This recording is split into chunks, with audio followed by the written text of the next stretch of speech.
عزیزان گرامی، جیسا کہ گزشتہ جمعے میں بھی اسی آیت کے ذیل میں بیان کیا گیا کہ خداوند عالم کے نزدیک دین صرف دین اسلام، یعنی دنیا میں جو اتنے ادیان پائے جاتے ہیں، جو مختلف قسم کے عقائد پائے جاتے ہیں، جو مختلف قسم کے دین کے ماننے والے پائے جاتے ہیں، ان تمام ادیان میں سب سے پسندیدہ دین جسے خداوند عالم نے کہا ہے وہ دین اسلام ہے۔ اور دین اسلام کی ایک خصوصیت یہ ہے کہ یہ اس کا بنایا ہوا دین ہے جس نے ساری مخلوقات کی تخلیق کی ہے۔ یعنی اس کی خاصیت یہ ہے کہ اس کا بنانے والا وہ ہے جس نے تمام مخلوقات کو بنایا ہے، تمام مخلوقات کو خلق کیا ہے، تمام مخلوقات کو پیدا کیا ہے۔ یعنی اس کی یہ ایک ایسی خصوصیت ہے کہ جو دیگر ادیان میں نہیں پائی جاتی۔ دین اسلام ایک ایسا دین جس کا بنانے والا خود خداوند عالم ہے۔ تو اب جس نے مخلوقات کو بنایا ہے وہ مخلوقات کی چیزوں کو بہتر جانتا ہے کہ مخلوقات کے لیے، اس کی مخلوق کے لیے کون سی چیز بہتر ہے، کون سی چیز اس کے لیے مضر ہے، کون سی چیز اس کے لیے اچھی ہے، کون سی چیز اس کے لیے بری ہے۔ تو وہ دین اس دنیا میں سب سے بہتر دین ہوگا کہ جس کو اس کے مخلوقات کے بنانے والے نے بنایا ہو، یعنی جو ہمارا بنانے والا ہو اور جس نے اس دین کو بنایا ہو۔ اگر ہم اس دین کو مانیں گے تو ہم کامیاب زندگی گزارنے والے بنیں گے، اس لیے کہ جو اس دنیا میں رہ کر اپنے دین کو بناتا ہے وہ اپنے اعتبار سے بناتا ہے، یعنی جس چیز میں اپنا فائدہ دیکھتا ہے اسے اپنے دین میں داخل کر دیتا ہے، اور جس چیز میں اپنا نقصان دیکھتا ہے اسے اپنے دین سے نکال دیتا ہے۔ تو جو آسمانی کتابیں خداوند عالم کی طرف سے نازل ہوئی، جب لوگوں نے اپنے اعتبار سے ان کتابوں کو تبدیل کر دیا، جیسے توریت ہے، زبور ہے، انجیل ہے، یہ بھی آسمانی کتابیں تھی، دین اسلام کے تحت یہ نازل کی گئی تھی، لیکن ان کے ماننے والوں نے نبیوں کے جانے کے بعد اپنے فوائد کے اعتبار سے اس کے قوانین کو بدل دیا، ان کی باتوں کو بدل دیا۔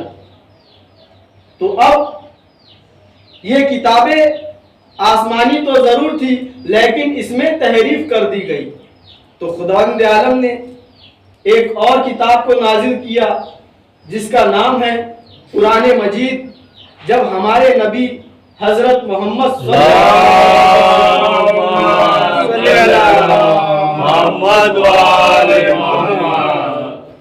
اس دنیا میں تشریف لائے کہ جن کے سبب یہ کائنات خلق کی گئی، خداوند عالم نے ارشاد فرمایا کہ میں نے اہل بیت کے صدقے میں اس دنیا کو خلق کیا ہے، اگر یہ نہ ہوتے تو میں دنیا کو خلق نہ کرتا۔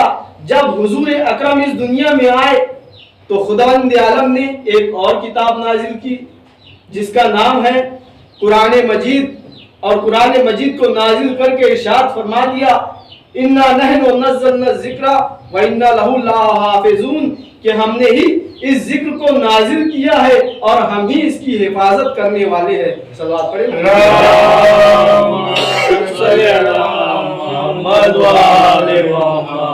تو جو دیگر کتابوں میں تحریف کی جا رہی تھی، دیگر کتابوں کے قوانین کو بدلا جا رہا تھا، تو خداوند عالم نے اپنی آخری کتاب بھیجی جس کی حفاظت کی ذمہ داری خود خداوند عالم نے لے لی ہے کہ ہم نے ہی اس کتاب کو نازل کیا ہے اور ہم ہی اس کی حفاظت کرنے والے ہیں۔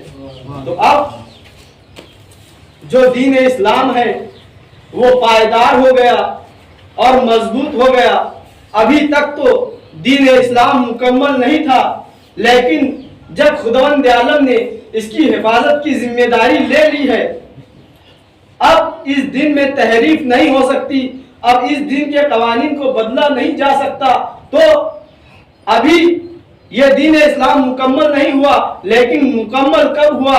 غدیر خم کے میدان میں خداوند عالم نے پیغمبر کے ذریعے سے اعلان کروا دیا کہ الیوم اکملت لکم دینکم واتممت علیکم نعمتی ورضیت لکم الاسلام دینا، کہ آج کے روز دن مکمل ہو گیا اور نعمتیں تمام ہو گئی، اور آج کے روز دین اسلام کو ہم نے مکمل کر دیا۔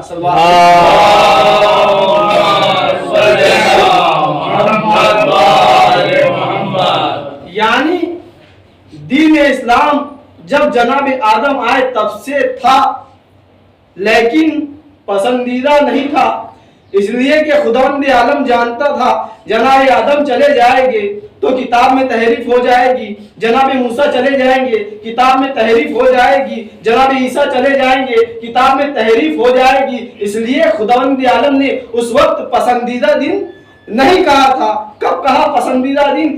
جب دین ولایت مولائے کائنات پر مکمل ہو گیا، تب خداوند عالم نے قرآن مجید میں اس بات کا بھی اعلان کر دیا، ان الدین عند اللہ الاسلام، کہ خدا کے نزدیک دین صرف دین اسلام ہے، پسندیدہ دین خدا کا دین اسلام ہے۔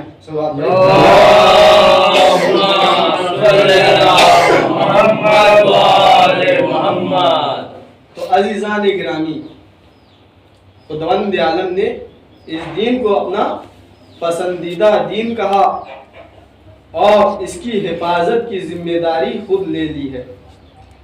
تو عزیزان گرامی، اس کے جو قوانین ہیں، ایسے قوانین ہیں اور ایسی تعلیمات ہے کہ ہمیں اس پر عمل پیرا ہونا ہوگا، ہمیں اس پر عمل کرنا ہوگا۔ اور خداوند عالم نے یہ بھی کہا ہے کہ تم صرف مجھ پر بھروسہ کرو اور کسی پر بھروسہ نہ کرو۔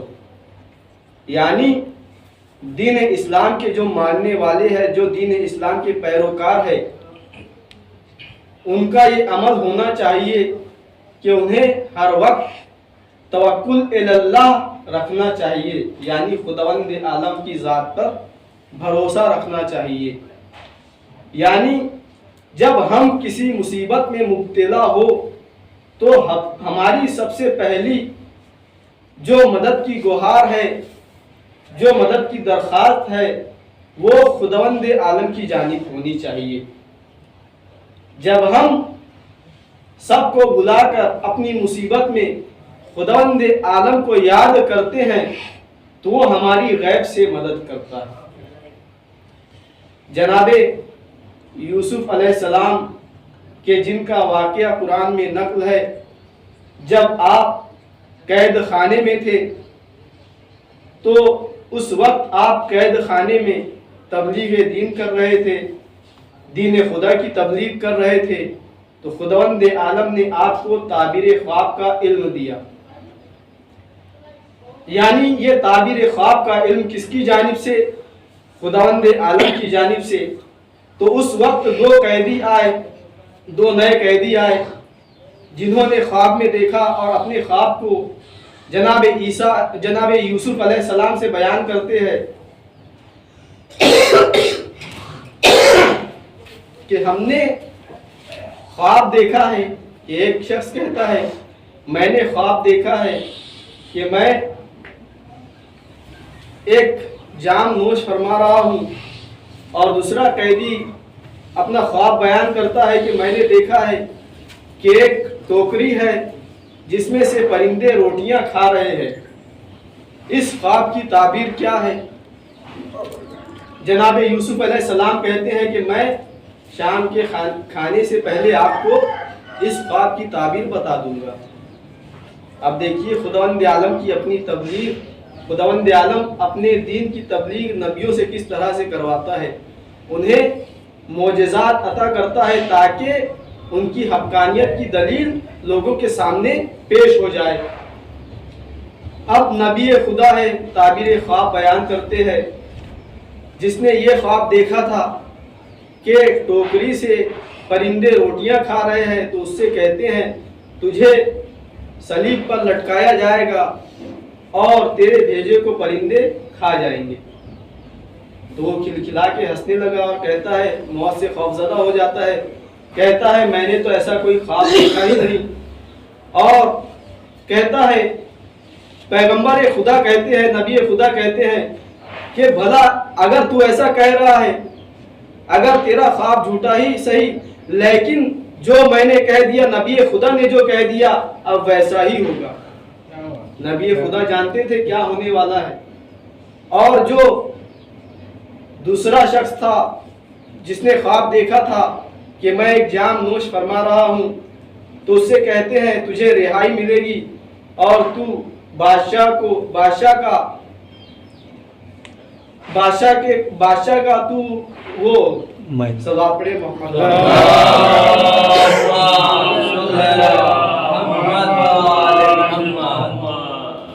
تو بادشاہ کو شربت پلانے والا، نوش فرمانے والا بنایا جائے گا۔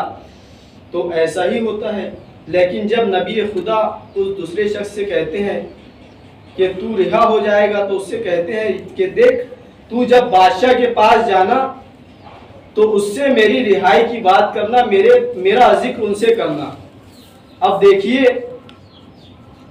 یہ نبی خدا ہے، یہ جانتے ہیں جو آزمائش ہے خداوند عالم کی جانب سے ہے، خداوند عالم قادر مطلق ہے، لیکن ان سے یہ ایک ترک اولا ہو جاتا ہے۔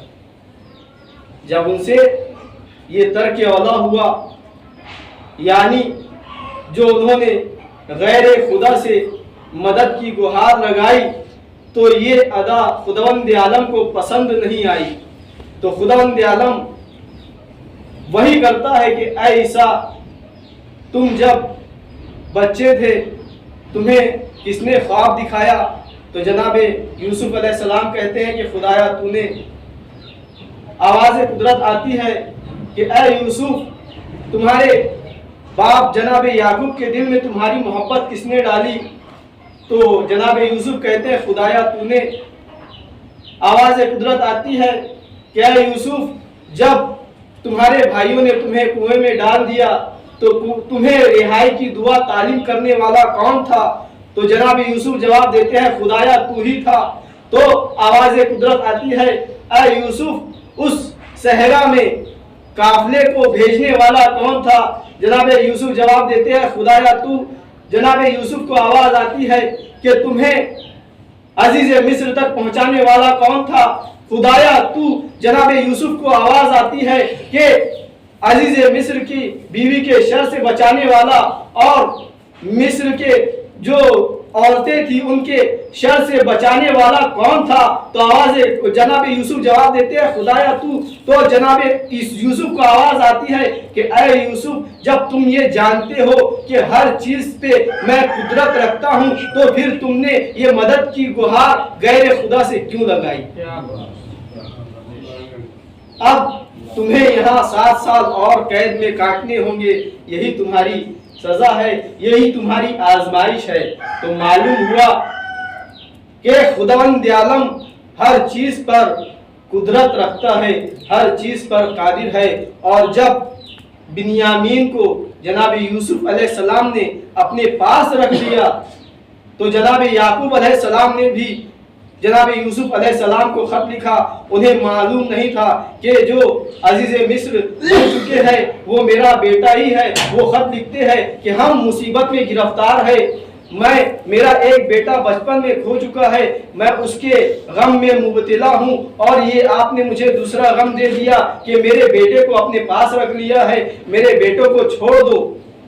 جب جناب یعقوب کے فرزندان یہ خط لے کر نکلتے ہیں تو جبرائیل امین جناب یعقوب کے پاس آتے ہیں اور کہتے ہیں خداوند عالم نے کہا ہے کہ جو تم یہ باتیں خط میں لکھ رہے ہو کیا وہ تم خداوند عالم سے نہیں کہہ سکتے؟ جب تم مصیبت میں گرفتار تھے، اس مصیبت میں تمہیں گرفتار کس نے کیا؟ تو جناب یعقوب علیہ السلام کہتے ہیں خدایا ہماری تعذیب کے لیے تو نے ہی یہ مصیبتیں ہم پر نازل کی ہے، ہم پر وارد کی ہے۔ تو اب جبرائیل امین کہتے ہیں کہ جب تم جانتے ہو تو تم نے غیر خدا کی طرف گوہار کیوں لگائی؟ جناب یعقوب کہتے ہیں خداوند عالم میں تیری بارگاہ میں توبہ کرتا ہوں، اب میرا یہ رویہ نہیں ہوگا۔ تو خداوند عالم کو یہ توبہ پسند آتی ہے اور خداوند عالم جناب یعقوب کی توبہ کو قبول کرتا ہے اور کہتا ہے میں تمہیں صرف بنیامین سے نہیں بلکہ تمہارے بیٹے یوسف سے بھی ملاؤں گا اور تمہاری بینائی بھی لوٹاؤں گا۔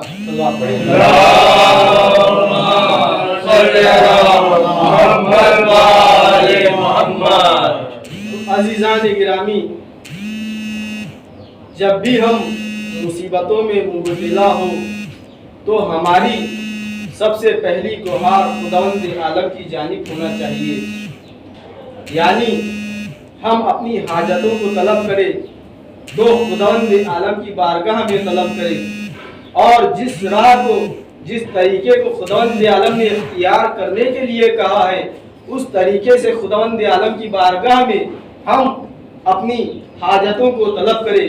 خداوند عالم قرآن مجید میں ارشاد فرماتا ہے یا ایھا الذین آمنوا اتقوا اللہ وابتغوا الیہ الوسیلہ، کہ اے صاحبان ایمان خدا تک پہنچنے کے لیے وسیلہ تلاش کرو۔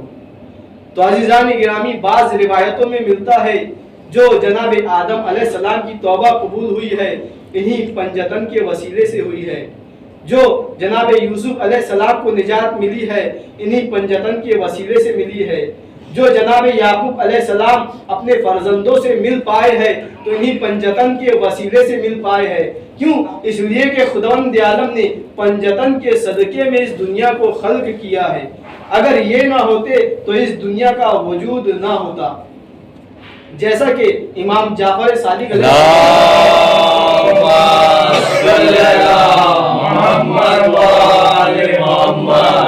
ایک روایت کے واقعے کے مطابق ملتا ہے کہ جس واقعے میں جناب عیسیٰ علیہ السلام نے بتایا تھا کہ جناب عیسیٰ علیہ السلام کو آواز قدرت آئی تھی کہ خداوند عالم کہتا ہے کہ اے عیسیٰ تمہارے دور میں مجھ تک پہنچنے کا راستہ تم ہو، یعنی نبیوں کے دور میں خدا تک پہنچنے کا راستہ نبی تھے، اور جب اہل بیت اطہار اس دنیا میں آئے ہیں تو امام فرماتے ہیں اب اس دور میں ہم اہل بیت خدا تک پہنچنے کا راستہ ہے، یعنی جو ہم کو چھوڑ کر دعا کرے گا عمل کرے گا اس کا کوئی عمل قابل قبول نہیں ہو سکتا۔ تو عزیزان گرامی، ہمیں مدد مانگنی ہے خداوند عالم سے، لیکن ان کا وسیلہ دے کر، ان کے توسط سے، اس لیے کہ یہ اولی الامر ہے، انہیں خداوند عالم نے صاحب امر بنایا ہے، دنیا کی تمام مخلوقات پر انہیں اولی الامر قرار دیا ہے، یعنی یہ جس چیز کو حکم دے دیتے ہیں وہ اس امور کو انجام دیتی ہے۔ تو اب جس نے خداوند عالم کو یہ تمام پاور دیے ہیں، اب اگر ہم ان کے سامنے گہار لگائے، ان سے مدد کرے، ان سے مدد طلب کرے تو یہ کوئی شرک نہیں ہے، اس لیے کہ یہ خود حکم خداوند عالم نے دیا ہے، اور جس چیز کا حکم خداوند عالم دیتا ہے اس کے حکم کو ماننا ہی عبادت کہلاتا ہے۔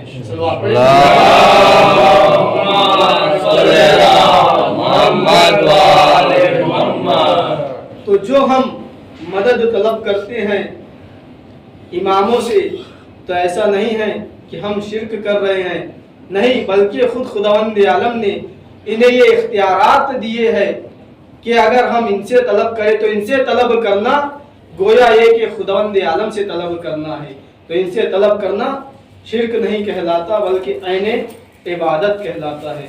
وصلی علی محمد وآلہ الطیبین الطاہرین المعصومین۔